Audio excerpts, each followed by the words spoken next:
नमस्कार प्यारे बच्चों, आशा करता हूँ आप सब अच्छे होंगे। तो चलिए शुरू करते हैं।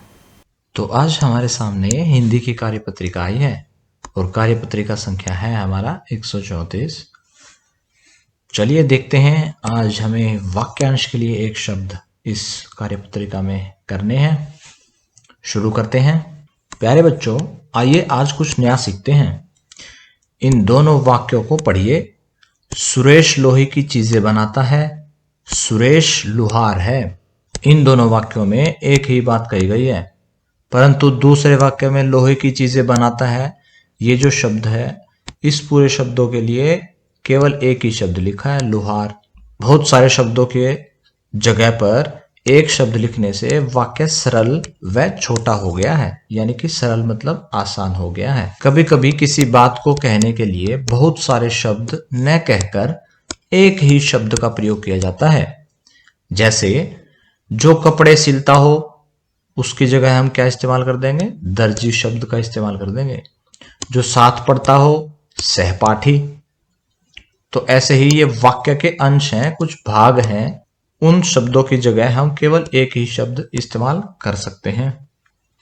तो प्रश्न 1 देखते हैं हम। नीचे दिए गए चित्रों को देखकर अनेक शब्दों के लिए एक शब्द लिखिए, यानी कि ये अनेक शब्द यहां लिखे हैं। उन सारे शब्दों की जगह हमें एक ही शब्द लिखना है। तो चित्र देख के हम पता लगाएंगे कि हम कौन सा शब्द लिखेंगे। तो यहां हम देख रहे हैं डाक बांटने वाला, तो ये शब्द हमारा क्या हो जाएगा? डाकिया। अलग देखते हैं गीत गाने वाली। अब गीत गाने वाले को क्या कहते हैं? हम कहते हैं गायिका। गीत गाने वाले को गायक और गीत गाने वाली को गायिका। तो यहां हम क्या लिखेंगे? गायिका। पौधे लगाने वाला, हम यहां लिखेंगे माली। चलिए प्रश्न 2 देखते हैं। पढ़िए, समझिए और उपयुक्त संकेत शब्द चुनकर लिखिए। पहले पढ़ लेते हैं इसको। मोहन और सोहन दो दोस्त थे। मोहन लोगों का इलाज करता था और सोहन विज्ञान का विशेषज्ञ था। उन दोनों के अंदर बहुत साहस था तथा उन दोनों पर ही विश्वास किया जा सकता था।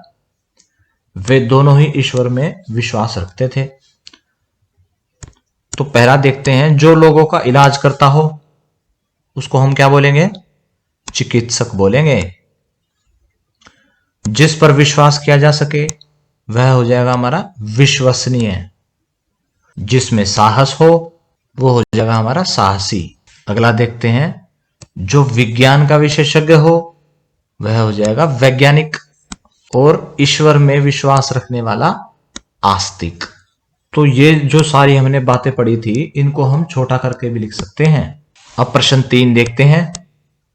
दिए गए वाक्यों में आए काले मोटे छपे वाक्यांश के स्थान पर एक शब्द लिखिए, यानी कि ये वाक्य का कोई छोटा भाग है, यानी कि वाक्य का अंश है। अब इस वाक्य के अंश के लिए एक ही शब्द लिखना है हमें। तो देखते हैं, कपिल बहुत बोलने वाला लड़का है। बहुत बोलने वाले को क्या कहते हैं हम? वाचाल, यानी कि कपिल वाचाल है।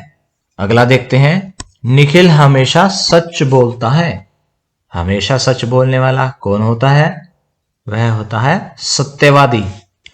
अगला देखते हैं, दीपक काम से जी चुराता है।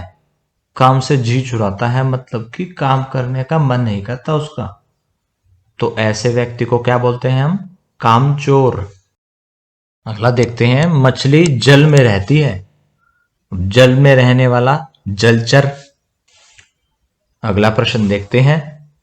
प्रश्न 4 क्या कहता है? नीचे दिए गए अनेक शब्दों के लिए एक शब्द लिखिए, यानी कि यहां पे भी हमें वही काम करना है। इन सारे शब्दों की जगह एक ही शब्द लिखना है। जो वर्ष में एक बार हो, वर्ष में एक बार होने वाला यानी कि वार्षिक, ऐसे लिखना है वार्षिक।